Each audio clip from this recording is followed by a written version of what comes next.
Hello good evening to all of you. बेटा कैसे आप सब लोग? उम्मीद करते हैं आप लोग बहुत बढ़िया होंगे, पढ़ाई कर रहे होंगे, मजे कर रहे होंगे। एक बार फिर से आपके प्यारे इस प्लेटफॉर्म में मैं स्मित तिवारी आप सभी का स्वागत करता हूं। तो जैसा कि आप सभी लोगों ने थंबनेल देखकर जान लिया है कि आज हम लोग क्या पढ़ने वाले हैं। तो today we are going to discuss about the continuity and differentiability. तो आज हम लोग बेटा कंटिन्यूटी और डिफरेंशियबिलिटी के बारे में चर्चा करेंगे। यहाँ पे एक वर्ड यूज हो रहा है कंटिन्यूटी। तो जैसा कि आप लोग कंटिन्यूटी देख पा रहे हैं, तो आप लोगों ने कई बार कंटिन्यूटी सुना होगा। कैसे सुना होगा? कई दफे आप लोगों ने कहा होगा कि भाई आप पढ़ाई पे कंटिन्यूटी नहीं रखते, इसलिए आपके मार्क्स अच्छे नहीं आते, या हर एक चीज में कंटिन्यूटी होनी चाहिए। ऐसे बहुत सारे वर्ड्स सुने होंगे। तो जो वर्ड्स आप लोग वहां सुन रहे थे और जो वर्ड्स का फील था कि भाई चीजें लगातार होनी चाहिए, तो यहां पे भी कंटिन्यूटी का वही मतलब है, बस चीजें बदल गई हैं। चीजें कैसे बदल गई जरा ध्यान सुनना। अगर मुझे किसी फंक्शन की कंटिन्यूटी चेक करनी है, यहां पर बेटा हमें कंटिन्यूटी किसकी चेक करनी होगी? किसी भी फंक्शन की। वो कोई भी फंक्शन हो सकता है, ट्रिग्नोमेट्रिक, पॉलिनोमियल, कोई सा भी फंक्शन हो सकता है, एक्सपोनेंशियल, लॉगरिथम, किसी के भी बारे में।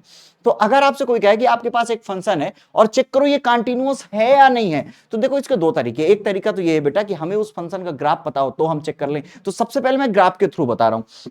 तो अगर मुझे किसी फंक्शन का ग्राफ पता है, ठीक है, मान लो कोई फंक्शन fx है, ठीक है, और अगर मुझे fx का ग्राफ पता है, तो सबसे पहली बात ये होती है कि if we are drawing a graph of any function without breaking, और we can say without lifting our pen, pencil, या जिससे भी हम लोग उसको ड्रा कर रहे हैं, अगर बिना लिफ्ट किए अगर कोई ग्राफ हम लोग बना पा रहे हैं बेटा, तो वो कंटिन्यूअस फंक्शन होता है। किसी भी फंक्शन का अगर मैं ग्राफ बनाऊं, कोई भी फंक्शन हो, फॉर एनी एफ एक्स, कोई भी एफ एक्स हो बेटा, और जैसे कि let us consider sine x.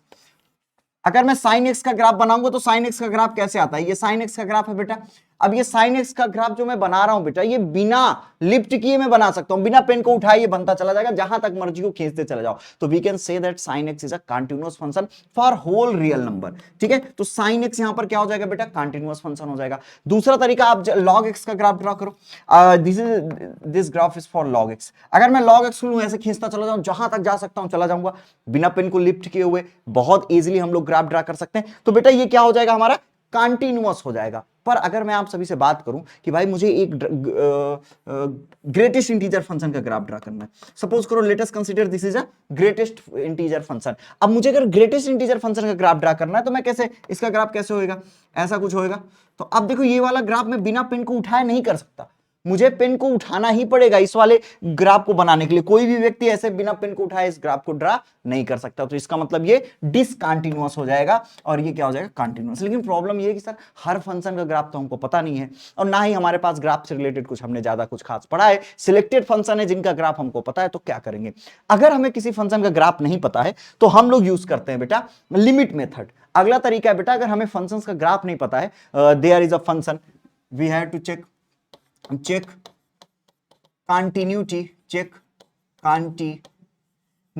of fx at x equal to c, और मुझे इस fx का ग्राफ भी नहीं पता। अब मेरे साथ प्रॉब्लम ये है कि मैं इस फंक्शन fx का ग्राफ भी नहीं जानता हूं।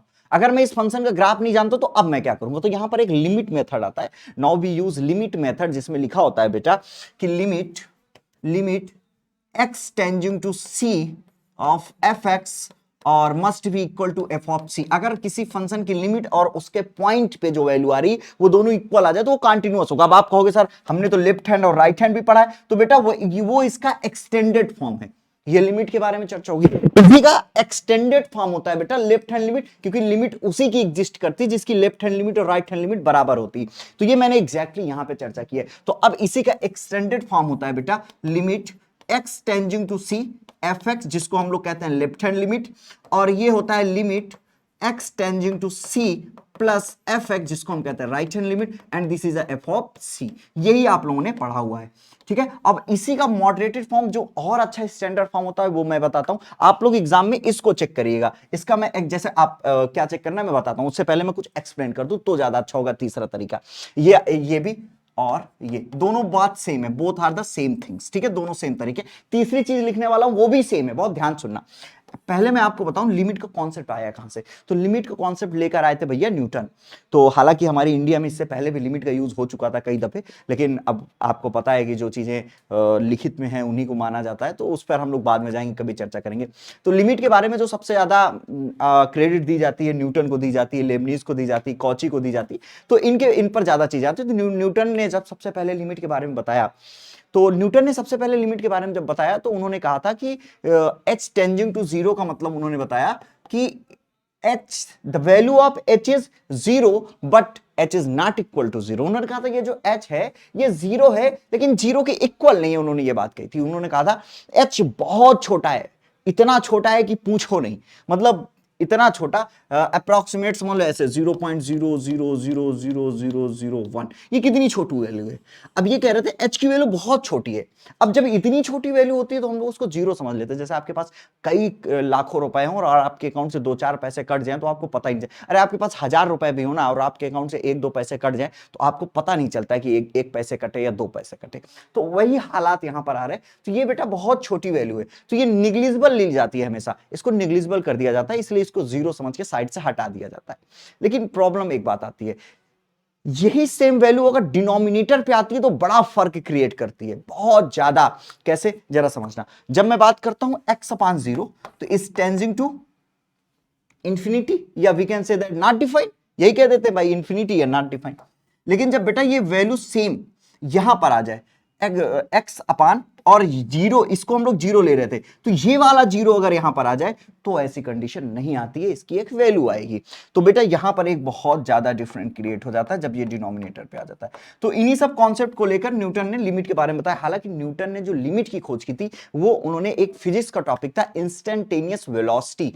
हुआ क्या था कि एक बार वो क्लास में पढ़ा रहे थे स्पीड, तो उन्होंने बच्चों से कहा कि भैया इधर देखो, एक ए को बी तक जाने में अगर यहां से यहां तक की डिस्टेंस 100 किलोमीटर है, जाने में 2 आवर लग रहे, तो ये बताओ कि इसकी स्पीड कितनी थी। तो सब दौड़ के बताए क्या 50 किलोमीटर पर आवर थी। तो फिर किलोमीटर पर आवर थी, तो पीछे से एक लड़का खड़ा हुआ, उसने कहा सर पहले इधर सुनो, पहली बात तो ये स्पीड नहीं है, ये क्या है, एवरेज स्पीड है, क्योंकि यहां से यहां तक जब वो गया होगा तो उसकी स्पीड फ्लक्चुएट हुई होगी। तो ये जो आप निकाल रहे हैं ये स्पीड नहीं है, this is a average speed. क्या ठीक है भाई, न्यूटन ने कहा ओ माय गॉड। उसके बाद और पीछे से आवाज आई, सर ठीक है ये सब तो ठीक है, मेरा सवाल ये है कि मुझे ये एवरेज स्पीड नहीं चाहिए, मैं ये जानना चाहता हूं कि ए से बी के बीच में किसी भी पॉइंट सी डी या किसी भी पॉइंट पे उसकी स्पीड कितनी थी।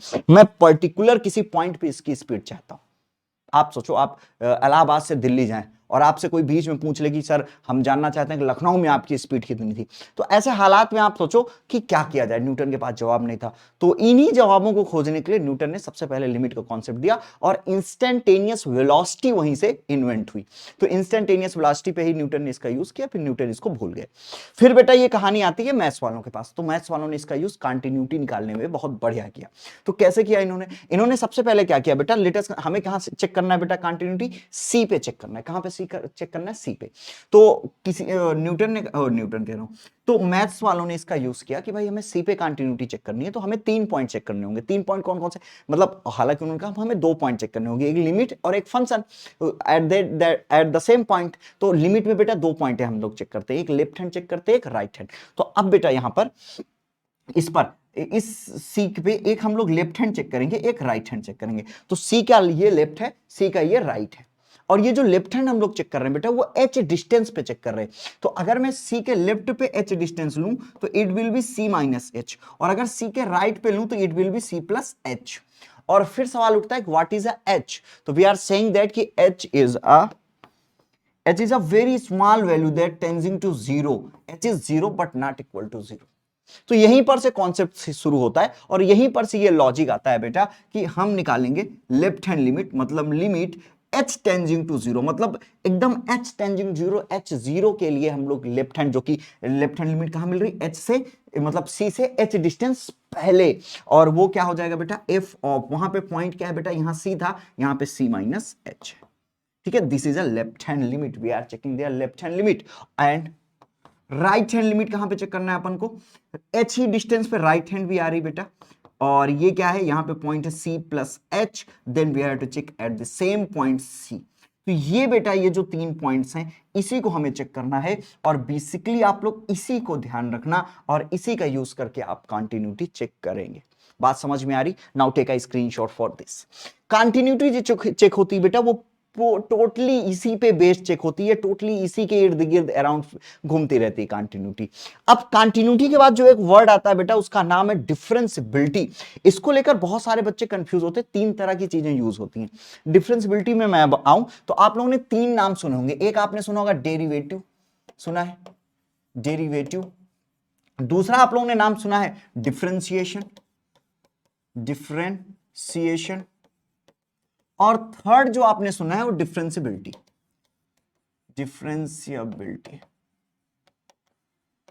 अब सवाल ये क्या ये सेम है? तो बेटा एक लुक में तो ये सेम दिख जाता है, कभी कभी तो लोग भावनाओं में बह अरे सर ये सब सेम है, एक्चुअल में सेम नहीं है, अलग अलग हैं, लेकिन बहुत स्लाइटली डिफरेंस है, मतलब ऐसा इंटरनल डिफरेंस है इनके अंदर, मतलब पब्लिकली ये डिफरेंट दिखते नहीं है पर एक्चुअल में ये डिफरेंट हैं। ठीक है, कैसे? जैसे कभी कभी होता है कि कोई फैमिली दिखती है आपको, उस फैमिली के सारे मेंबर एक साथ रहते हैं, एक साथ खाते हैं, आपको लगता है अरे भाई कितनी यूनिटी है, कितनी प्यारी फैमिली है, एक साथ रहती है, कोई बंटवारा नहीं हुआ। पर जब आप 2-4 दिन उस फैमिली के साथ रह के देखते हैं तो पता चलता है अरे दादा अंदर तो एक अलग ही महाभारत का माहौल है। तो वैसे ही हालात इनके भी है, ये लुक्स लाइक सेम बट एक अंदर इनके महाभारत चल रही है। तो जरा इसके बारे में समझते हैं। तो बेटा डेरिवेटिव क्या होता है? डेरिवेटिव कहता है, जैसे डेरिवेटिव के बारे में मैं आपको समझाऊं तो जैसे मैं एक्चुअल में आप लोगों ने देखा होगा, आप डेरिवेटिव मैक्सिमम आप dy बाई dx ही निकालते हैं। ठीक है, और ये जो डेरिवेटिव है इसी को बेसिकली हम लोग डेरिवेटिव कहते हैं। तो यहां पे अगर मैं इसकी बात करूं तो डेरिवेटिव क्या होता है, यहां पे ध्यान समझना, चेंज इन y वो किसी के लिए भी होता है। ये क्या होता है बेटा, ये किसी भी कोई भी फंक्शन हो उसका चेंज निकालते हैं किसी के रिस्पेक्ट में, वही डेरिवेटिव होता है। तो यहां पर आप देखें तो change in y due to small change in x, due to small change in x, ये क्या है बेटा, ये y में चेंज है due to small change in x, x में बहुत छोटा चेंज हुआ जिसकी वजह से y बदल गया, तो हम जो निकालते हैं ये डेरिवेटिव। क्लियर है? डेरिवेटिव क्या है? Change in y due to small change in x, में बहुत छोटा चेंज होना चाहिए, बहुत बड़ा चेंज नहीं होना चाहिए। Now we move for the differentiation.